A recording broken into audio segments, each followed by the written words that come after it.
지난 시간 우리는 소명을 살펴봤습니다. 소명. 여러분, 소명이란 하나님이 자기 백성을 부르시는 것을 의미한다라고 했습니다. 하나님은 모든 자를 부르시는 것이 아닙니다. 태초부터 구원하기로 작정된 자기 백성만을 부르십니다. 그러면 하나님은 왜 자기 백성을 부르시는 것입니까? 하나님을 섬기도록 부르시는 것입니다. 다시 말해서 하나님을 사랑하고 이웃을 사랑함으로 하나님께 영광을 돌리게 하기 위해서 부르신다 하는 것입니다. 그냥 이 땅에 배부름을 주기 위해서 우리를 부르시는 것이 아닙니다. 하나님의 영광을 위해 부르시는 것입니다. 그러니까 하나님은 하나님의 영광을 위해 자기 백성을 부르시는 것입니다. 때문에 성도여 교회인 우리는 그 부르심의 목적을 바르게 이해하고 그에 합당한 인생을 살아갈 수 있어야 합니다. 그 인생을 살아가는 첫 단추의 역할을 하는 것이 바로 소명입니다.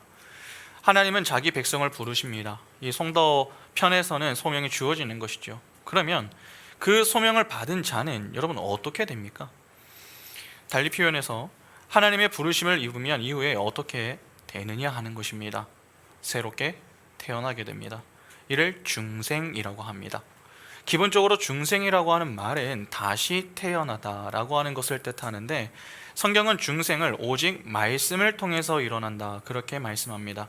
베드로전서 1장 23절부터 보시면은 너희가 거듭난 것은 썩어질 씨로 된 것이 아니요 썩지 아니할 씨로 된 것이니 살아있고 항상 있는 하나님의 말씀으로 되었느니라. 그러므로 모든 육체는 풀과 같고 그 모든 영광은 풀의 꽃과 같으니 풀은 마르고 꽃은 떨어지되 오직 주의 말씀은 세세토록 있도다 하였으니 너희에게 전한 복음이 곧 이 말씀이니라. 하울링 울리는데 조금만 좀 낮춰주세요. 인간의 거듭남은 썩어질 씨가 아니라 말씀으로 생겨나는 것입니다. 이는 성도가 거듭나기 위해서는 이 무엇에 반응할 수 있어야 한다는 말입니까? 말씀에 대한 반응이 있어야 한다는 말이 됩니다. 그러면 성도가 말씀에 반응하기 위해서는 어떻게 해야 합니까? 말씀에 반응할 수 있는 상태, 즉 살아있는 존재가 되어야겠죠. 그래서 성경은 하나님이 시체였던 우리를 살아 말씀에 반응하게 하심으로 중생함을 확인한다 하는 논리로 말씀합니다. 물론 학자들에 따라서 소명 앞에 이 중생을 놓는 경우도 있습니다. 주장하는 내용들이 이 나름 타당성이 있고 의미가 있습니다. 그러나 중요한 것은 성령이 말씀 이전과 이후 언제 역사하느냐 하는 것보다 말씀이 함께할 때에 역사한다 하는 사실입니다. 그러면 중생에 대한 내용을 본격적으로 한번 보겠습니다. 여러분, 중생은 한자로 거듭 중자와 날생으로 다시 태어나다, 거듭 태어나다 라고 하는 의미입니다. 다시 말해서 새롭게 창조되는 것, 즉 위로부터 다시 태어나는 것을 뜻합니다. 거듭남으로 번역된 헬라어 단어가 여러분 아나텐입니다. 아나텐. 이 단어는 세 가지의 의미가 있습니다. 하나는 완전히, 철저히, 두 번째, 세 번째는 위에서부터 혹은 하나님께로부터 라고 하는 뜻입니다. 이 내용들을 다 종합해서 보면은 중생이란 하나님으로부터 철저히 다시 태어나는 것, 그렇게 정의할 수 있겠죠. 거듭남, 즉 중생에 대한 이해를 돕는 인물이 여러분 니고데모입니다. 니고데모. 오늘 본문을 보면은 니고데모가 예수를 찾아온 그러한 사건입니다. 1절을 보면은 성경은 니고데모를 이렇게 소개합니다. 그런데 바리새인 중에 니고데모라 하는 사람이 있으니 유대인의 지도자라. 오늘 본문을 여러분 비롯해가지고 성경은 이 니고데모에 관한 기사가 조금 나오는데 그 내용들을 좀 종합해서 보면은 그에 대해서 몇 가지 사실을 좀 알 수 있습니다. 첫째, 그는 바리새인이었습니다. 바리새인은 유대 경건주의 운동인 하시딤에서 이루어진 파당입니다. 그래서 그들은 율법 준수와 도덕적으로 깨끗한 삶을 살았죠. 그들의 종교 행위는 거의 이 완벽에 좀 가까웠습니다. 이는 바울의 이야기만 보더라도 알 수 있습니다. 빌립보서 3장 5절과 6절 보시면 나는 8일 만에 할례를 받고 이스라엘 족속이요 베냐민 지파요 히브리인 중에 히브리인이요 율법으로는 바리새인이요 열심으로는 교회를 박해하고 율법의 의로는 흠이 없는 자라. 바리새인들의 이 율법은 613개의 조항으로 나뉘었습니다. 그런데 이 율법들을 철저하게 지켰던 자들이 바로 이 바리새인들이었죠. 바울이 자신을 흠이 없는 자다 그렇게 이야기할 정도였습니다. 그러니까 니고데모 역시 율법에 철저하고 윤리 도덕적인 삶을 추구했던 사람임을 어렵지 않게 알 수 있는 것입니다. 둘째, 그는 부자였습니다. 니고데모가 부자였으면 이후에 주께서 십자가에서 죽으셨을 때 그가 가지고 온 물약과 침량을 가지고 장사하는 그 모습을 통해서 알 수 있습니다. 당시의 몰약과 침량은요, 아주 값비싼 물건이었습니다. 그런데 이를 100근이나 가지고 와서 이 예수의 장사를 지냈습니다. 이는 당시 그가 상당히 부유한 자였다라고 하는 것을 보여주는 내용이 됩니다. 셋째, 그는 학자였습니다. 니고데모는 백성들을 정복한 자란 헬라어 단어입니다. 당시에 유대인들은 대부분 히브리 이름이나 또 아람어로 된 이름을 가지고 있었습니다. 그러나 그 중에 유대 문화뿐 아니라 헬라 문화까지 함께 접촉을 했었던 소수의 상류층 사람들이 자녀들에게 히브리 이름과 헬라 이름을 다 붙여주었습니다. 그리고 헬라 교육을 철저하게 시켰죠. 그러면 한번 생각해 보시기 바랍니다. 여러분, 니고데모가 자신의 히브리 이름이 아닌 헬라 이름을 사용했음은 그가 헬라 이름을 더 좋아했음과 동시에 그 역시 헬라 교육을 받은 자였다라고 하는 것을 보여주는 것이 되는 것이죠. 넷째, 그는 관원이었습니다. 1절에 관원으로 번역이 된 헬라어 단어는 통치자, 주, 왕이라는 의미입니다. 이 표현은 당시 사내들인 공회원들을 지칭할 때에 사용하기도 했습니다. 사내들인 공회는 유대인 지도자 71명이 모여 입법, 사법, 행정까지 모두 담당했던 당시의 국회다, 그렇게 보시면 됩니다. 그런 자들 중에 한 사람이 이 니고데모였습니다. 다섯째, 그는 겸손한 자였습니다. 니고데모 예수를 찾을 당시에 그의 나이는요, 적지 않았습니다. 그런데 그런 그가 이 30대 정도의 예수에게 랍비라고 부르고 있습니다. 당시 랍비로 불리기 위해서는 랍비 학교에서 고등 교육을 받아야 했습니다. 그러나 예수는 여러분 교육을 받았습니까? 어디서? 교육을 받지 않았습니다. 정식 교육도 받지는 못했습니다. 그런데 니고데모가 나이도 어리고 정식 교육도 받지 못한 이 가난한 목수인 예수에게 랍비라고 부른 것입니다. 겸손하지 않고는 결코 보일 수 없는 모습입니다. 그러니까 니고데모는 오늘날로 보면은 세상에서 갖춰야 할 것은 다 갖추었던 그러한 인물로 볼 수 있는 것입니다. 세상의 눈으로 보면 니고데모는 상당히 복을 많이 받은 자로 평가받을 수 있습니다. 그러나 성경은 그를 어둠에 속한 자다, 그렇게 이야기합니다. 2절 보시면 그가 밤에 예수께 와서 이르되 랍비여, 우리가 당신은 하나님께로부터 오신 선생인 줄 아나이다. 하나님이 함께 하시지 아니하시면 당신이 행하시는 이 표적을 아무도 할 수 없음이니이다. 여기 2절을 다시 보면은 그가 밤에 예수를 찾았다라고 하는 내용이 나오죠. 여러분, 요한복음에서 밤은요, 하나님을 알지 못하는 상태 또는 진리를 알지 못하는 자들을 가리킬 때에 사용하는 상징적인 표현입니다. 그래서 요한복음을 보면은 의도적으로 밤이란 표현을 종종 사용합니다. 그 대표적인 예 중에 하나가, 여러분, 가룟 유다가 예수를 팔 때 언제 나갔습니까? 밤에 나갔습니다. 요한복음 13장 30절 보시면 유다가 그 조각을 받고 곧 나가니 언제입니까? 밤이러라.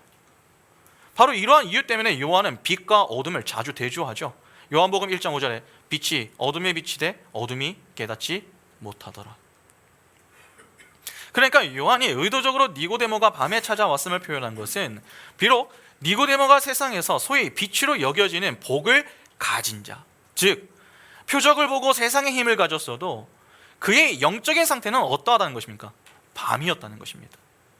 다시 말해서 그러한 세상적인 것들이 구원의 조건이 될 수 없다는 것이죠.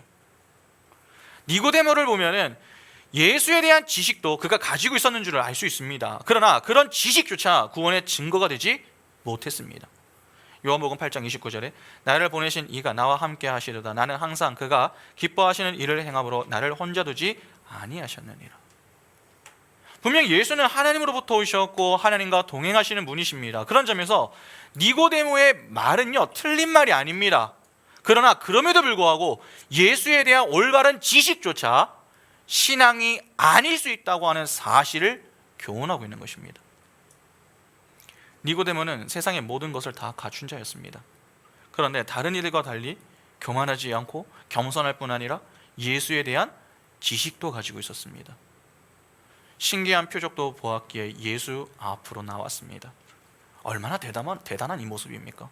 그러나 예수는 그런 니고데모에게 무슨 말을 합니까? 3절 보시면 예수께서 대답하여 이르시되 진실로 진실로 내게 이르노니 사람이 거듭나지 아니하면 하나님의 나라를 볼 수 없느니라. 예수는 자신을 찾아온 그 니고데모에게 거듭났느냐 그렇게 물어보십니다. 주님은 우리의 외적인 것에 별 관심이 없습니다. 조건, 환경, 선행 등에 크게 관심을 두지 않습니다. 오직 하나, 성령으로 거듭났는가, 그것에 관심이 있습니다. 그러니까 니고데모 편에서는 매우 당황하기 충분하겠죠. 그는 바리새인으로 율법을 철저히 지키는 자였습니다. 도덕적으로 살기 위해 사활을 거는 자였습니다. 때문에 적어도 그는 자신은 천국에 들어갈 자다, 그것을 의심치 않았습니다. 오늘날로 말하면 교회에 열심히 다녔기 때문에 나는 천국에 가겠지, 그렇게 생각을 했다는 것입니다. 그런데 예수는 그런 그에게 네가 거듭났느냐, 거듭나지 못하면 천국에 가지 못한다, 그렇게 말씀하시는 것입니다. 그러니까 얼마나 황당하겠습니까? 예수의 말대로라면 그동안 자신이 한 모든 것이 다 무의미해집니다. 다시 말해서 자신의 모든 것이 부정당하는 그러한 일이 된다는 것이죠. 우리도 매주 교회를 열심히 나와 예배하지 않습니까? 그런데 정말 거듭나셨습니까? 진짜 신앙을 가지고 있습니까? 아니면 내 인생의 불안을 지우기 위해 그냥 종교 생활을 하고 있습니까? 우리가 주의해야 할 것이 있습니다. 거듭남은 자신의 노력과 정성으로 얻어낼 수 있는 결과물이 아닙니다.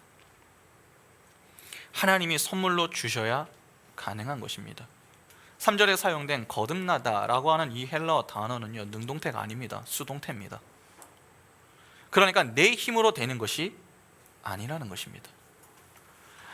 거듭남, 이것은 하나님으로 말미암아 다시 재창조되는 것입니다. 여기에 구원의 기원과 본질이 들어가 있는 것이죠.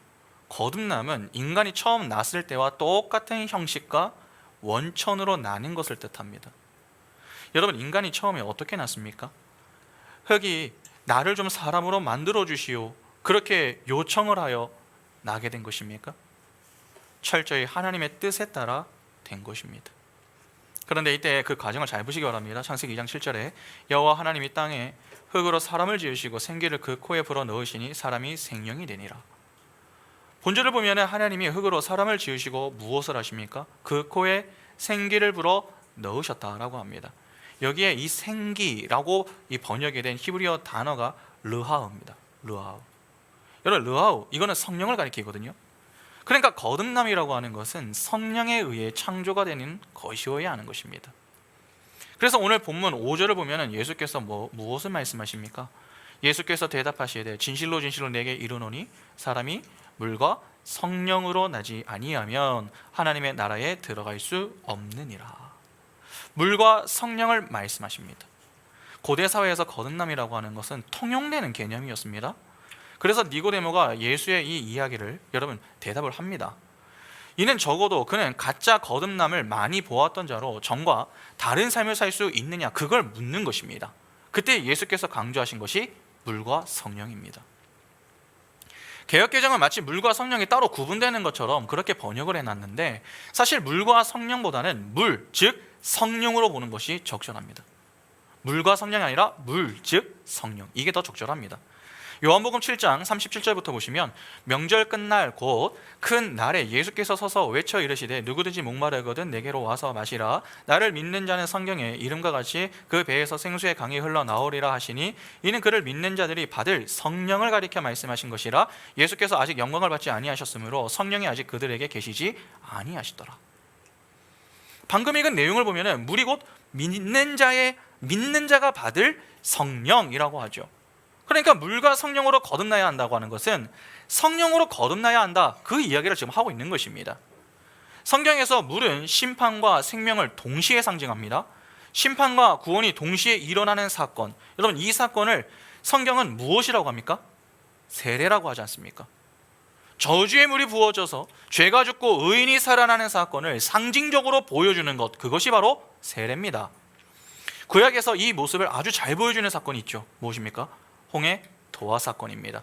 고린도전서 10장 1절부터 2절 보시면 형제들아 나는 너희가 알지 못하기를 원하지 아니하노니 우리 조상들이 다 구름 아래에 있고 바다 가운데로 지나며 모세에게 속하여 다 구름과 바다에서 세례를 받고 애굽인들이 다 죽고 이스라엘만 살아 올라오는 사건, 그 사건이 바로 홍해 사건입니다. 이처럼 물 곧 세례는 죄가 죽고 하나님의 백성이 살아나는 심판과 구원의 사건을 상징하는 것입니다. 오직 성령으로 하나님의 택한 백성이 일어나게 될 구속의 사건을 말하는 것이죠.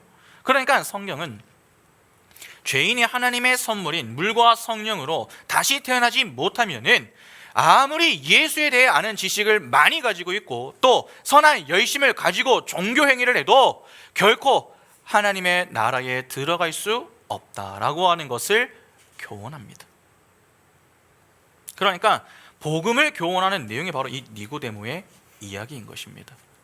6절부터 8절 보시면 육으로 난 것은 육이요 영으로 난 것은 영이니 내가 내게 거듭나야 하겠다 하는 말을 놀랍게 여기지 말라. 바람이 임의로 불 때에 내가 그 소리는 들어도 어디서 와서 어디로 가는지 알지 못하나니 성령으로 난 사람도 다 그러하니라. 여기서 육은 자연적인 생명이고 영은 영적인 생명을 의미합니다. 지금 이 이야기는 자연적인 생명과 영적인 생명, 이 두 가지가 뚜렷하게 구분된다라고 하는 것을 가르쳐 주는 것입니다. 거듭난다고 하는 것은 마치 바람이 부는 것처럼 어디서 어떻게 오는지 알 수 없으나 바람이 지나간 곳은 흔적이 남죠. 그와 마찬가지로 거듭남의 흔적이 남는다는 것입니다. 11절에 예수는 우리는 아는 것을 말하고 본 것을 증언한다, 그렇게 이야기하죠. 11절 볼까요? 진실로 진실로 내게 이르노니 우리는 아는 것을 말하고 본 것을 증언하노라. 그러나 너희가 우리의 증언을 받지 아니하는도다. 그런데 지금 주님은 바람을 예로 들어서 이 땅에서 가시적으로 나타나는 거듭남의 효력과 열매를 말씀하시는데 니고데모가 이 말을 알아듣습니까? 알아듣지를 못합니다.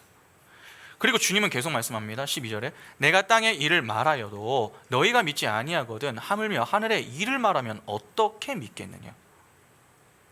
하늘의 것에 대해서는 사실 예수 외에 아는 이가 없습니다.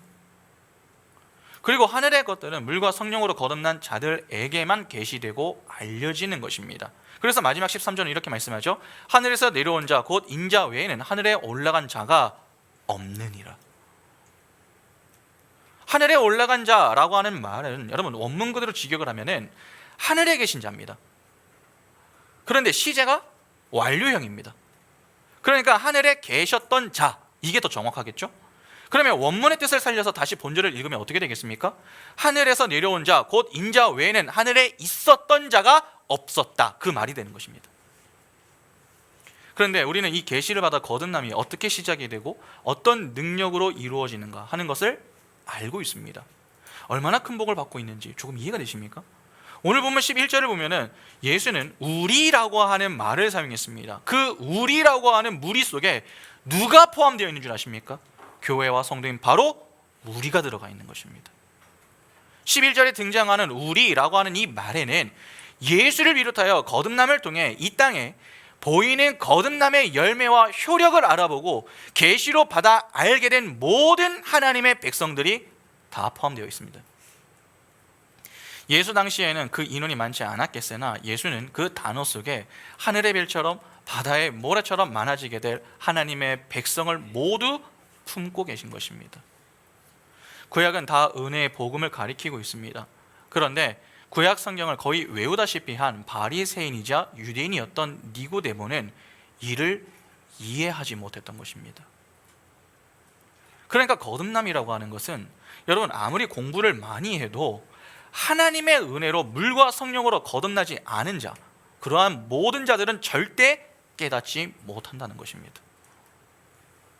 에스겔 36장을 보면 물과 성령으로 거듭나게 되는 복음을 잘 보여줍니다. 에스겔 36장 22절부터 보시면 그러므로 너는 이스라엘 족속에 이르기를 주 여호와께서 이같이 말씀하시기를 이스라엘 족속아 내가 어떻게 행함은 너희를 위함이 아니요 너희가 들어간 그 여러 나라에서 더럽힌 나의 거룩한 이름을 위함이라. 여러 나라 가운데에서 더럽혀진 이름 곧 너희가 그들 가운데에서 더럽힌 나의 큰 이름을 내가 거룩하게 할지라. 내가 그들의 눈앞에서 너희로 말미암아 나의 거룩함을 나타내리니 내가 여호와인 줄을 여러 나라 사람이 알리라. 아니라 주 여호와의 말씀이니라. 내가 너희를 여러 나라 가운데에서 인도하여 내고 여러 민족 가운데에서 모아 데리고 고국 땅으로 들어가서 맑은 물을 너희에게 뿌려서 너희로 정결하게 하되 곧 너희 모든 더러운 것에서와 모든 우상 숭배에서 너희를 정결하게 할 것이며 또 새 영을 너희 속에 두고 새 마음을 너희에게 주되 너희 육신에서 굳은 마음을 제거하고 부드러운 마음을 줄 것이며 또 내 영을 너희 속에 두어 너희로 내 율례를 행하게 하리니 너희가 내 규례를 지켜 행할지라. 내가 너희 조상들에게 준 땅에서 너희가 거주하면서 내 백성이 되고 나는 너희 하나님이 되리라. 방금 읽은 내용을 보면은 하나님이 남편이 되어 순수 이스라엘의 손을 끌고 갔으나 이스라엘은 이를 듣지 않았습니다. 이에 하나님은 이스라엘의 마음을 새 마음으로 바꾸시죠. 그것이 하나님으로부터 주어지게 되는 거듭남입니다. 그 내용이 우리가 잘 아는 마른 뼈 사건으로 딱 나오게 되죠. 에스겔 37장 5절부터 10절 보시면 주 여호와께서 이 뼈들에게 이같이 말씀하시기를 내가 생기를 너희에게 들어가게 하리니 너희가 살아나리라. 너희 위에 힘줄을 두고 살을 입히고 가죽을 얻었고 너희 속에 생기를 넣으리니 너희가 살아나리라. 또 내가 여호와인 줄 너희가 알리라 하셨다 하라. 이에 내가 명령을 따라 대언하니 대언할 때에 소리가 나고 움직이며 이 뼈 저 뼈 들어 맞아 뼈들이 서로 연결되더라. 내가 또 보니 그 뼈에 힘줄이 생기고 살이 오르며 그 위에 가죽이 덮이나 그 속에 생기는 없더라. 또 내게 이르되 인자야 너는 생기를 향하여 대언하라. 생기에게 대언하여 이르기를 주 여호와께서 이같이 말씀하시기를 생기야 사방으로부터 와서 이 죽음을 당한 자에게 불어서 살아나게 하라 하셨다 하라. 이에 내가 그 명령대로 대언하였더니 생기가 그들에게 들어가매 그들이 곧 살아나서 일어나 서는데 극히 큰 군대더라. 여러분 마른 뼈가 다시 살아났습니다. 그런데 무엇으로 살아납니까? 바로 르하우, 즉 생기가 들어가자 거대한 무리의 군대가 생겨났습니다. 니고데모는 이 내용을 읽었던 자였습니다. 그러나 그 의미는 이해하지 못했습니다. 여러분 하늘의 비밀이라고 하는 것은 오직 거듭난 자들만이 이해할 수 있는 것입니다. 그래서 오늘 본문 9절과 10절을 보면 이렇게 말씀하죠. 니고데모가 대답하여 이르되 어찌 그러한 일이 있을 수 있나이까. 예수께서 그에게 대답하여 이르시되 너는 이스라엘의 선생으로서 이러한 것들을 알지 못하느냐. 어떠십니까? 이스라엘의 선생이었던 니고데모는 이해하지 못했던 이 내용을 오늘 우리는 이해를 하고 있습니다. 그러면 우리는 도대체 이 일을 어떻게 이해할 수 있게 된 것입니까? 우리의 능력 때문입니까? 당시와 다르게 우리가 좀 지식이 좀 더 많이 늘어났기 때문입니까? 성령의 도우심 때문입니다. 이렇게 중생은 성령의 도움으로 인하여 생겨나는 사건입니다. 니고데모가 이렇게 성령으로 거듭나자 그의 인생은요 완전히 변합니다. 오늘 본문은 13절에서 끝이 나지만 니고데모의 이 이야기는요 이후 두세 번 정도 더 나옵니다.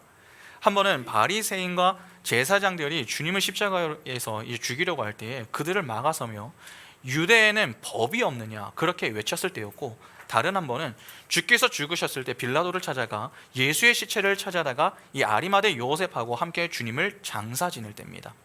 여러분 당시 사형수의 이 시체는요 그 가족이나 또는 관련된 자가 찾지 않으면 쓰레기장에 그냥 버려졌습니다. 유대인들과 로마 군인들은 예수의 죽음 이후에 예수를 매우 두려워했습니다. 그래서 누구도 그 시체를 챙겨갈 엄두를 내지를 못했죠. 그런데 바로 그러한 때에 니고데모가 찾아서 이제 장사를 지내는 것입니다. 유대인들의 눈이 무서워 밤에 주를 찾았던 니고데모가 당당하게 온 것이죠. 요한복음 19장 39절과 40절 보시면 일찍이 예수께 밤에 찾아왔던 니고데모도 몰약과 침량 섞은 것을 100리트라쯤 가지고 온지라 이에 예수의 시체를 가져다가 유대인의 장례법대로 그 향품과 함께 세마포로 쌌더라. 자, 여기 잘 보시면은 여러분 요한복음 3장에 등장했던 니고데모하고 비교를 해서 보면은 19장에 등장하는 니고데모는 비슷해 보이십니까? 완전히 다른 사람입니다. 니고데모는 주님과의 만남 이후에 물과 성령으로 거듭남의 의미를 이제 이해했습니다. 그 깨달음 이후부터는 더 이상 그는 밤의 사람으로 살지 않았습니다. 그래서 조금 전에 읽은 요한복음 19장 39절에서 요한은 여러분 그를 어떻게 묘사합니까? 일찍이 예수께 밤에 찾아왔던 이라고 표현합니다. 그렇게 과거 시제를 사용하죠. 이는 니고데모가 그때부터 밤의 사람으로 살지 않았음을 보여주는 것입니다. 그는 예수를 만난 이후 예수와 함께 죽고 예수와 함께 살았습니다. 밤에서 빛의 자리로 옮긴 니고데모는 더 이상 사람들을 두려워하지 않았습니다. 빌라도도 두렵지 않았고 제사장들도 두렵지 않았던 것입니다. 여러분, 그것이 바로 중생입니다. 이렇게 중생은 완전한 변화를 뜻합니다. 단순히 교육이나 훈련 등 그러한 것들을 통해서 개선되는 정도가 아닙니다. 오늘날 적지 않은 자들이 교육을 통해 인간이 개선될 수 있다, 그렇게 여기죠. 그래서 교육의 양을 자꾸 늘리려고 합니다. 그러나 그러한 사고방식은 토마스 아퀴나스적인 사고방식입니다. 그는 교육을 잘 시키면 거듭나게 할 수 있다, 그렇게 생각을 했습니다. 여러분, 천주교가 그러한 사고를 지금 받아들이고 있죠. 그래서 신부들은 이 복음이 들어가지 않은 자들을 잘 교육만 시키면은 거듭나게 할 수 있다, 그렇게 여깁니다. 그러나 그러한 사고는 잘못된 생각이고 착각입니다. 교리를 철저히 하고 조직 신앙을 다 뗀다고 해도 거듭나지 않습니다. 교육을 통해 바뀐다면 하나님은 교육을 사용하셨겠죠. 그러나 교육이 필요하다, 여러분, 교육이 필요하다고 하는 이 문제하고 교육에 절대성을 부여하는 문제는 다른 문제입니다. 인간의 거듭남은 복음을 통해 일어나는 것이지 교육을 통해 일어나는 게 아닙니다. 하나님의 말씀을 듣는 가운데 새로운 피조물이 되는 것입니다. 그래서 바울은 이렇게 이야기합니다. 고린도후서 5장 17절에 그런즉 누구든지 그리스도 안에 있으면 새로운 피조물이라, 이전 것은 지나갔으니 보라 새 것이 되었도다. 중생은 지적으로 일어나는 것이 아니라 전인격적으로 일어나는 것입니다. 논리적으로 타당하기 때문에 지적인 변화를 추구하는 사람은 하나님을 사랑해서 신앙생활하는 것이 아닙니다. 그냥 자기의 이성과 합리성이 그것을 받아들일만 하기 때문에 하는 것입니다. 또한 도덕적이기 때문에 추구하는 사람들도 있습니다. 종교적 성향이 강해서 성향에 동화되어 종교적 열심을 많이 내는 사람도 있습니다. 그러나 중생이라고 하는 것은 교육을 통해 이성적인 설득이나 납득이 되었기 때문에 나타나는 것이 아니라 본성이 바뀌었기 때문에 나타나는 것이어야 합니다. 그런 점에서 나에게 나타나는 신앙의 열심과 열정이 본성이 바뀌어서 나타나는 열심인지 아닌지를 측정하는 것은 매우 중요합니다. 그러면 도대체 무엇을 알 수 있습니까? 지속성으로 알 수 있습니다. 지속성은 본성이 바뀌어야만 나타납니다. 여러분, 일시신앙의 문제는요, 데워진 신앙으로 표현 가능합니다. 데워지면 나중에 식어집니다. 이런 사람들의 특징은요, 분명합니다. 뜨거운 목살을 만나면 뜨거워질 수 있습니다. 그러나 중심에 불이 붙어 있는 것이 아닐 경우에 외적으로 뜨거운 목회자나 지인의 영향을 받지 않으면 금방 식어집니다. 외부에 영향을 주는 대상에 따라 종교적인 생활과 도덕적인 생활이 완전히 달라지는 것이죠. 이러한 신앙은 위험성 많은 신앙입니다. 그러나 그 자체에 불이 있을 경우는요, 식을 수가 없습니다. 뜨거움의 근거가 안에 있기 때문에 그렇죠.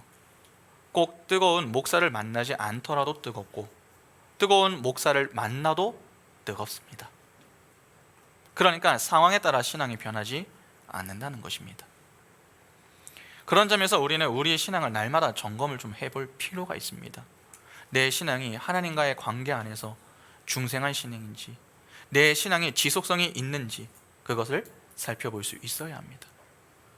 오늘 상당수의 교회들은 중생을 전인격적이고 실제적인 변화라고 하는 것을 제대로 실감하지 못하는 경향이 있습니다.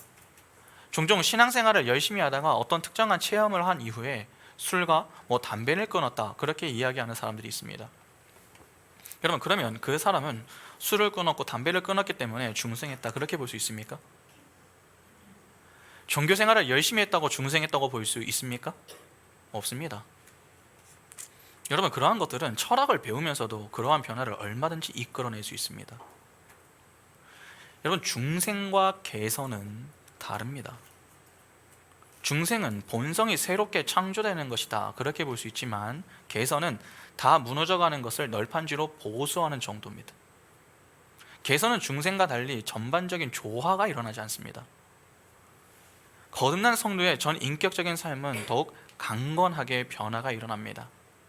나의 삶에 본성적인 변화가 없고 세상과 구별된 어떤 증거가 전혀 나타나지 않는데 세례를 받았거나 내가 중생했다 그렇게 생각하는 경우가 많이 있지 않습니까? 근데 그렇게 생각하시면 안 됩니다. 그런 가르침은 성경의 지지를 전혀 받지 못합니다. 예수는 분명 거듭나지 않으면 하나님 나라에 오지 못한다 그렇게 말씀하셨습니다. 이는 거듭나야만 보이는 영역이 있다라고 하는 것을 보여주는 것이죠. 상당수 이 많은 사람들이 여기서 갈등이 일어납니다. 이성적으로 논리적으로 볼 수 있다 그렇게 생각하는 것입니다. 예수의 가르침에 바리새인들이 충돌을 일으켰던 이유가 무엇 때문입니까? 그들은 하나님 나라를 보고 있다 그렇게 생각을 하는데 보고 있지 못하다 그렇게 예수가 자꾸 무시하기 때문에 충돌이 일어났던 것 아닙니까? 여러분, 이 부분은 굉장히 중요합니다. 우리는 정말 하나님의 나라를 보고 있습니까? 실제로 보기 시작한 사람에게 나타나는 특징들이 좀 있습니다. 내가 보고 있지 못하다라고 하는 것을 자각합니다. 그러니까 내가 미흡하다라고 하는 것을 인식하기 시작한다는 것입니다. 진리에 대한 인식이 생기면 그 다음부터 나는 진리를 잘 모르고 있었구나 그것을 깨닫습니다. 그래서 나는 잘 모르는 사람이구나 그것을 겸손하게 고백하며 점점 배우고자 하는 마음을 갖습니다. 여러분, 신학적인 눈을 뜨면 뜰수록 아는 것이 없습니다. 실제로 그렇습니다. 그런 이유로 내가 죄인이고 부족함이 점점 더 많이 보이며 하나님 앞에 겸손히 나와 하나님의 은혜가 아니면 저는 안 되겠네요 그렇게 계속해서 하나님의 은혜를 구하게 되는 것입니다. 여러분, 그게 정상입니다. 바울이 신앙생활을 하며 자신에게서 발견한 것이 바로 그러한 것이었습니다. 진정 하나님을 아는 자는요 심령이 가난한 자입니다. 그런 자들이 복을 받은 자들인 것이죠. 신앙생활을 하다 보면 설교 시간에 누군가는 열심히 하나님의 말씀을 새기기 위하여서 노력을 하는데 또 다른 누군가는 그냥 대충 듣는 사람들이 있습니다. 그래서 열심히 듣는 자가 그냥 듣는 자에게 물어봅니다. 당신은 왜 설교 시간에 집중을 하지 않습니까? 나는 이렇게 열심히 지금 필기하면서 듣는데 왜 이렇게 열심히 쓰지 않습니까? 다 아는 이야기잖아요. 굳이 쓸 내용이 없잖아요. 그렇게 이야기하면서 그냥 편하게 듣는 것입니다. 그러면 그 사람은 정말 다 아는 사람이 맞습니까? 지적으로는 알지는 모르지만 실상 하나님을 잘 모르는 것입니다. 하나님과의 관계 안에서 하나님을 알면 알수록 과거에 알던 것도 내가 제대로 알고 있지 못하다라고 하는 것을 점점 더 자각하게 됩니다. 그것이 하나님을 만났다라고 하는 사람들에게서 나타나는 전형적인 현상입니다. 거듭난 사람은 결코 자연인 되고 하나가 될 수가 없습니다. 거듭나기 전까지는 무언가 보고 있다 그렇게 생각을 하죠. 그러나 거듭난 사람은 보고 있다고 여겼던 그것이 바로 착각이다라고 하는 것을 인지합니다. 오히려 내가 못 보고 있었구나 그걸 깨닫습니다.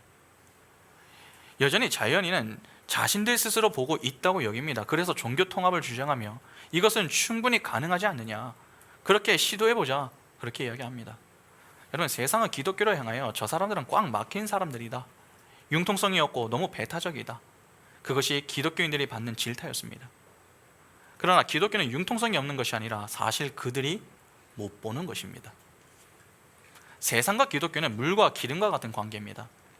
이 땅에서 믿는 자와 믿지 않는 자는 서로 어울릴 수 없습니다. 왜냐하면 서로 달라도 너무 다르기 때문에 그렇습니다. 자연인은 말로 여러분 설득이 될까요? 되지 않습니다. 예수로 인하여 거듭나게 되어 하나의 본질이 될 때에 서로 연결이 될 수 있는 관계가 되는 것입니다. 그래서 불신자와 신자의 관계는 보는 사람과 보지 못하는 본질적인 차이의 문제로 생기는 갈등입니다. 예수가 제자들을 파송하면서 너희들이 박해를 받게 될 때에 이것이 하나님을 섬기는 예가 될 것이다 그렇게 말씀하신 바가 있습니다. 누가복음 21장 12절과 13절 보시면 이 모든 일 전에 내 이름으로 말미암아 너희에게 손을 내어 박해하며 회당과 옥에 넘겨주며 임금들과 집권자들 앞에 끌려가거니와 이 일을 도리어 너희에게 증거가 되리라. 그러니까 양쪽에서 서로 옳다고 생각하기 때문에 여러분, 한쪽은요 박해를 하고 다른 한쪽은 박해를 받는 관계가 될 것이다 하는 것을 예수께서 경고하신 겁니다. 이는 말로 납득할 수 있는 일이 아니라는 것이죠. 성찬을 통해 신자는 생존을 유지하는 방식이 이전과는 완전히 다릅니다. 다시 말해서 생존하는 방식이 세상과는 다르다는 것입니다. 세상의 방식은 돈, 명예, 쾌락 등이 행복의 요소였습니다. 그들에게 하나님의 말씀은 간식 정도에 불과합니다. 말씀은 먹어도 그만, 먹지 않아도 그만입니다. 그것이 토마스 아퀴나스의 방식입니다. 그런 사고를 갖고 신앙생활을 하는 자들은 늘 세속적인 방식을 버리지 못합니다. 그러니까 미련을 버리지 못하는 것이죠. 돈은 있어야 살지, 명예가 있어야지, 인맥은 있어야 살지, 성경도 중요하지만 교류도 중요하다, 그렇게 여기며 있어서 나쁠 것이 없다, 그렇게 여깁니다. 이러한 모든 것들이 사실은 카톨릭적인 사고방식입니다. 그런데 문제는 이러한 사고방식이 교회 안에 이미 팽배해 있다는 사실입니다. 그러니까 여러분, 기독교 교회를 오나 성당을 가나 별로 차이를 느끼지 않는 이유가 바로 여기에 있는 것입니다. 그러면 교회에 있는 분들이 성당을 간다고 해서 다르다고 막 느껴집니까? 성당에 있는 분들이 교회 온다고 다르다고 느껴집니까? 별로 그렇지 않습니다. 근데 그 이유가 뭔지 아십니까? 바로 이 이유 때문입니다. 그럼 우리는 하나님의 말씀 없이는 살 수 없습니다. 여러분, 간식이 아니라 이것은 주식입니다. 그러면 우리가 말씀을 간식 정도가 아니라 주식으로 여기려면 어떻게 해야 합니까? 새로운 본성으로 바뀌어야 가능합니다. 성경은 분명히 말씀이신 그리스도를 통해서만 변화됨을 교훈합니다. 따라서 예수 그리스도를 통해 본성이 완전히 변화된 자들은 주 없이 살 수 없다고 하는 고백이 항상 가득합니다.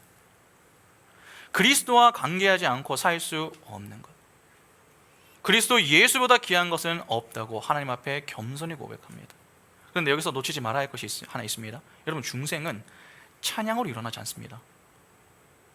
찬양은 중생한 자의 입술에서 나오는 고백이지 찬양을 통해 중생이 일어나는 법은 없습니다. 만일 가능하다 그렇게 주장하는 자가 있다면 그런 자는 나는 가짜입니다, 그렇게 스스로 고백을 하는 겁니다. 찬양은 구원받은 하나님의 백성들의 고백입니다. 성례에서 여러분, 세례를 받은 사람만 성찬을 이해하는 것처럼 찬양은 구원받은 성도들만이 이해할 수 있는 것입니다. 그래서 찬송가 94장 주 예수보다 귀한 것은 없네, 그 찬양을 할 때에 하나님이 어떤 분이신가 하는 것을 아는 자는 이 찬양을 그냥 부를 수가 없는 것이죠. 눈물로 할 수 있는 것입니다. 주 예수보다 귀한 것은 없네, 이 세상 부귀와 명예와 행복과 바꿀 수 없네. 그렇게 자기가 고난을 당하고 있음에도 불구하고 내게 필요한 것은 우리 주 예수 그리스도 뿐입니다. 그렇게 고백을 합니다. 왜 그렇습니까? 예수 안에서 거듭났기 때문에 그렇습니다. 새로운 양식을 공급받고 그것으로 삶을 유지할 수 있기 때문이죠. 그런가 하면 여러분, 우리는 신비적인 체험을 중생으로 여기지 않도록 주의할 필요가 좀 있습니다. 중생은 신비적인 체험이 아니라 하나님의 말씀을 통해 일어나는 것입니다. 하나님은 말씀으로 신자의 마음에 찾아옵니다. 예레미야 31장을 보면 계속 이 강조되는 표현이 있습니다. 바로 여호와의 말씀이니라, 여호와의 말씀이니라 하는 것입니다. 여러분, 하나님은 언제나 말씀으로 찾아오십니다. 성령은 말씀으로 신자의 전 인격을 거듭나게 하십니다. 거듭난 전 인격은 죄의 종된 상태와 대조적으로 의의 종된 삶을 살도록 하시죠. 진정으로 하나님을 경험하여 변화된 자는 삶의 변화가 반드시 찾아옵니다. 학생들이 무엇에 빠지면 사랑하는 부모님께서 꾸지람을 해도 꾸지람을 우리가 좀 받는다고 해도 여러분, 하고 싶어서 못 견뎌 하는 거랑 마찬가지입니다. 연애를 갑자기 시작하면 어떻습니까? 부모님이 갑자기 공부해, 잠 좀 자, 그렇게 얘기를 해도 어떻게 합니까? 몰래 들어가서 문자 보내거나 전화하는 거, 그런 거 아닙니까? 게임도 마찬가지죠. 유튜브도 마찬가지 아닙니까? 하지 말라고 해도 알아서 합니다. 어떻게든 합니다. 그런 거랑 똑같다는 것입니다. 진정으로 예수를 믿으면 여러분, 그런 변화가 생깁니다. 예수를 떠나서는 살 수 없을 것 같다고 하는 그러한 새로운 마음이 생기는 것이죠. 예전에는 예수 없이 사는 것이 별로 불편하지 않았습니다. 그런데 이제는 예수 없이 살 수 없겠다는 마음이 들기 시작합니다. 전에는 내 생각과 판단대로만 결정을 했습니다. 그러나 이제는 하나님의 말씀 안에서 판단하고 결정하려고 합니다. 인간은 스스로의 힘으로 본성을 죽이지 못합니다. 그러나 내 힘으로 본성을 죽일 수 있다고 하는 이 주장을 하는 자들이 있죠. 그들이 바로 금욕주의자들입니다. 그러나 굶어야지 하면 여러분 어떻습니까? 그냥 굶을 수 있습니까? 배고픔에 대한 이제 먹고자 하는 어떤 그런 열망만 더 강해지는 것입니다. 그러니까 기독교 신앙은 내 힘으로 내리 누르는 금욕주의가 아닙니다. 성령께서 죽이시는 겁니다. 존 오웬의 죄 죽이기에서 그 내용을 우리가 지금 확인하고 있는 거 아닙니까? 성령의 소욕으로 악으로 가득한 본성을 죽이는 것입니다. 그러면 성령은 우리를 어떻게 변화시키십니까? 중생은 말씀을 통해 죄에 대한 질책과 책망, 찔림으로 시작이 됩니다. 일종의 소명인 것입니다. 성령은 말씀을 통해 죄의 이 마음을 끊임없이 질책하며 진리의 빛만 따르도록 인도하십니다. 그것은 성령께서 하시는 것입니다. 잘나서 진리의 빛만 따르는 게 아닙니다. 때로 우리는 절망의 수렁에서 허우적거리기도 합니다. 잘못된 교리에 흔들리기도 하고 좋은 마음을 품다가도 넘어지기도 합니다. 그래서 때때로 절망과 낙심의 마음이 들기도 합니다. 중생을 이해하는 데 특별히 우리는 삼위일체 하나님의 사역을 바르게 이해해야 합니다. 성부 하나님은 구원받기로 작정된 사람을 부르십니다. 성부는 누구를 구원할 것인가 라고 하는 것을 작정하시고, 성자는 구원을 주시는 방식을 완성하시며, 성령은 그 방식을 사용하여 각자 적용하십니다. 궁극적으로 구원을 적용시키시는 것은 성령 하나님의 역사입니다. 성령이 역사하지 않으면 중생이 결코 일어나지 않습니다. 말씀은 성령께서 죄인을 거듭나게 하는 수단이지 주체가 아닙니다. 말씀은 도구이고 성령이 궁극적으로 거듭남의 유효 원인입니다. 따라서 성령께서 말씀을 사용하실 때에만 수단인 말씀은 효력이 발생합니다. 아무리 교리 많이 알아도 여러분 IQ 높은 마귀가 될 수 있습니다. 사실 교리 많이 아는 사람 다루기 참 어렵습니다. 너무 아는 게 많아서 그렇습니다. 그래서 어떤 분들은 아예 성도들에게 교리를 가르치지 말아라 그렇게 이야기하기도 합니다. 여러분 교리를 몰라서 마귀가 되는 게 아닙니다. 교리를 많이 아는데 머리에만 머물면 그게 바로 마귀가 되는 것입니다. 그래서 바울은 고린도전서 8장에서 지식에 대한 이 경고를 합니다. 오늘날에도 많은 사람들이 교리와 성경 지식을 가지고 지옥의 자식처럼 행동합니다. 사람들의 지성에 호소하는 것에 불과한 말씀 자체는 아무 효력을 일으키지 못합니다. 교리는 여러분 뇌가 아니라 심령 속에 꽂혀야 합니다. 하나님의 말씀이 심령에 박혀서 심령을 변화시키지 않는다면 그것은 지식에 불과합니다. 성령이 없으면 말씀 선포는 아무 효능이 없는 것이죠. 이 효능을 위해 중세시대에 수많은 종교 개혁자들이 애를 썼습니다. 몸이 부서져라 힘을 썼습니다.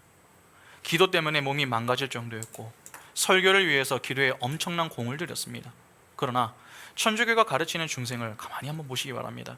중생은 세례의 집례를 통해서만 산출된다 그렇게 가르칩니다. 로마 카톨릭은 아이가 세례를 받을 때에 천성적인 권세와 오염으로부터 신기한 일이 벌어진다 그렇게 생각을 하거든요. 쉽게 말해서 세례를 받을 때에 신비한 일이 발생한다 그렇게 여기는 것입니다. 자기가 축사하고 세례를 하는 물이 귀신을 쫓아낸다 그렇게 여깁니다. 그런 미신이 교회 안에 그러면 그러한 모습들로 많이 나타나고 있습니다. 실제로 그 중에 대표적인 것 중에 하나가 무엇인 줄 아십니까? 영적 기도입니다. 여러분 중생을 그렇게 이해하니까 사람의 구원은 성령의 주권이 아니라 사제의 주권이 됩니다. 그래서 천주교인들은 사제를 두려워하죠. 사제가 세례의 성례에 참여하지 못하게 하면 구원을 받을 수 없다 그렇게 생각하기 때문에 그렇습니다. 그러나 말씀은 은혜의 방편이지만 말씀의 효력 여부는 하나님께 있는 것입니다. 천국과 지옥의 여부를 설교자가 규정하지 않습니다. 카톨릭은 사제가 사례를 베풀면 예외 없이 동일한 효력이 발생한다 그렇게 믿습니다. 신적 주권을 사제가 받았다 그렇게 보는 것이죠. 카톨릭에서 세례가 여러분 중생의 효력이 있다 그렇게 정말로 믿습니다. 때문에 임종을 앞둔 자에게 그들이 하는 것은 세례를 베푸는 것입니다. 그래야 천국 간다 그렇게 생각하기 때문에 그렇죠. 여러분 만일에 사제가 오지 못할 수도 있잖아요. 그럼 어떻게 할까요? 그곳에 있는 일반 평신도가 세례를 주면은 그 사람이 구원을 받을 수 있을 것이다 라고 생각합니다. 대단하죠? 그래서 카톨릭 교리서 1256항을 보면은 이렇게 나와 있습니다. 세례의 일반적인 집전자는 주교이며 사제이며 라틴 교회에서 부제도 집전한다. 부득이한 경우에는 모든 사람이 세례를 받지 않은 사람까지도 세례 집전에 합당한 의향을 지니고 있는 경우 성삼위 이름이 명시된 세례 양식문을 사용하여 세례를 줄 수 있다. 합당한 의향이란 교회가 세례를 주면서 행하고자 하는 것을 하겠다는 것이다. 교회는 비신자라도 세례를 줄 수 있는 근거를 보편적 구원을 원하시는 하느님의 의지와 구원을 위한 세례의 필요성에서 찾는다. 이 점에서 우리가 흥미롭게 얘기할 부분이 있습니다. 대다수 종교개혁자들 및 청교도들은 성령께서 죄인들을 거듭나게 하는 수단으로 기록된 말씀보다는 선포되는 말씀, 즉 설교를 더 많이 사용한다, 그렇게 믿었습니다. 물론 성경 말씀을 통해 죄인들이 회심을 안 한 것은 아닙니다. 문제는 하나님께서 설교자의 설교를 통해 성경을 풀어서 증거하신다는 사실입니다. 경건한 설교자를 통해서 하나님께서 죄인들을 회심에 이르게 합니다. 그래서 역사적으로 교회 안에서 가장 중요하게 여겼던 자들이 설교자들입니다. 바르게 증거하는 사람으로 세워져야 한다, 그렇게 믿은 이유가 여기에 있는 것입니다. 하나님께 붙들린 설교자, 영향력 상당합니다. 설교자가 타락하면 그만큼 회심자는 나타나지 않습니다. 설교자가 부패하여 성경 공부하기 싫어하면 성도들은 그만큼 강팍해집니다. 그런데 중생과 관련하여 하나 오해하시면 안 될 내용이 있습니다. 요한일서 3장 9절 보시면 하나님께로부터 난 자마다 죄를 짓지 아니하나니 이는 하나님의 씨가 그의 속에 거함이요 그도 범죄하지 못하는 것은 하나님께로부터 났습니다. 여러분, 이 구절 때문에 중생에 대한 오해가 참 많습니다. 율법주의적인 관점에서 볼 때 성령으로 거듭난 자는 절대로 죄를 짓지 않는다. 그럼 무율법주의적인 관점에서는 내가 막 살아도 상관없는 거 아니냐, 그렇게 생각하는 것이죠. 여러분, 이 말씀은 신자가 거듭나면은 더 이상 죄를 범하지 않는다라고 하는 말이 아닙니다. 죄를 더 이상 즐길 수 없다는 말입니다. 로마서 7장 15절에 내가 행하는 것을 내가 알지 못하노니 곧 내가 원하는 것은 행하지 아니하고 도리어 미워하는 것을 행함이라. 무엇을 행한다고요? 미워하는 것을 행함이라. 중생 이전과 이후의 차이는 죄를 범했느냐 범하지 않느냐, 그 문제가 아니라 죄를 전 인격적으로 범하느냐 아니면 죄의 노예가 되어 범하느냐 하는 것입니다. 세상 사람도 죄를 지으면 가책을 느낍니다. 다만 지속되면 양심이 무뎌질 뿐 본성은 죄를 즐기고 있습니다. 죄를 본성이 동의하에 전 인격적으로 죄를 짓습니다. 그래서 개선이 안 됩니다. 특정한 죄를 짓는 자, 죄를 짓지 말라고 하는 곳에서 짓습니다. 그러니까 마비가 되기 시작하는 것이죠. 그러면 결국 양심에 화인 맞은 그러한 현상까지 나타납니다. 거듭난 이후 거듭난 양심은 마비가 안 됩니다. 신자가 죄를 지을 때 점점 괴롭고 힘이 듭니다. 점점 고통을 견딜 수 없는 그러한 상태가 되는 것이죠. 거듭난 본성은 하나님의 율법을 즐거워합니다. 죄에 대해서는 힘들어하고 하나님의 말씀에 대해서는 즐거워한다는 하는 것이죠. 로마서 7장 21절부터 24절 보시면 그러므로 내가 한 법을 깨달았노니 곧 선을 행하기 원하는 나에게 악이 함께 있는 것이로다. 내 속사람으로는 하나님의 법을 즐거워하되 내 지체 속에 한 다른 법이 내 마음의 법과 싸워 내 지체 속에 있는 죄의 법으로 나를 사로잡는 것을 보는도다. 오호라, 나는 공고한 사람이로다. 이 사망의 몸에서 누가 나를 건져내랴. 죄를 짓지만 즐거워하지 않고 오히려 공고한 사람이다 라고 하는 탄식이 나옵니다. 죄의 노예가 아니라 하나님의 말씀의 노예가 된 상태임을 나타내 보이는 것입니다.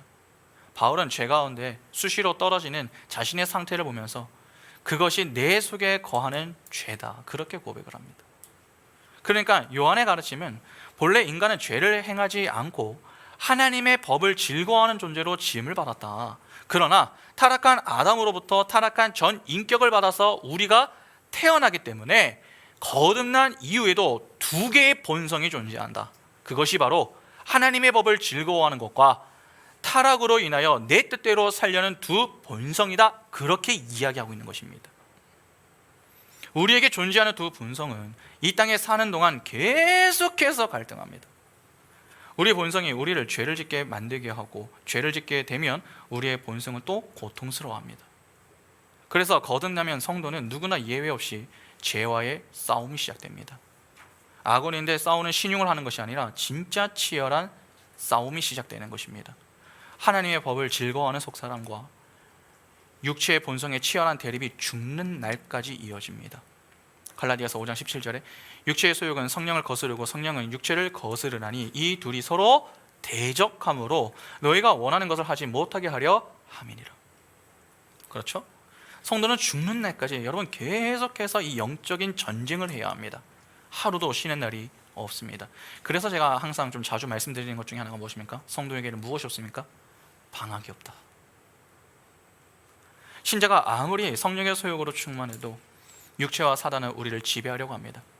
반대로 아무리 우리가 육체의 소욕에 사로잡혀 있어도 거듭난 본성과 성령은 타락한 본성으로부터 우리를 회복시키기 위하여 은혜를 베푸십니다.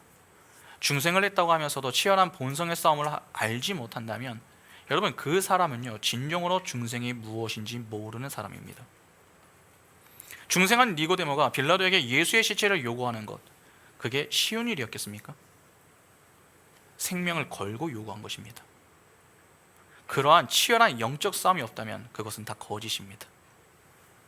그러니까 하나님의 말씀에 생명의 양식이 된다 하는 것도 알지 못하고 기도하지 않으면서도 얼마든지 삶을 유지할 수 있다, 그렇게 가볍게 생각하는 자들은 거듭남이 무엇인지 모르는 자들입니다. 신자는 말씀을 통해 성령의 능력으로 첫 아담에게서 죽고 마지막 아담으로부터 다시 태어납니다. 때문에 신자는 죽는 날까지 하나님의 말씀이 영의 생명을 유지하는 양식이 됩니다. 왜냐하면 말씀으로 우리가 생명을 얻었기 때문에 그렇죠.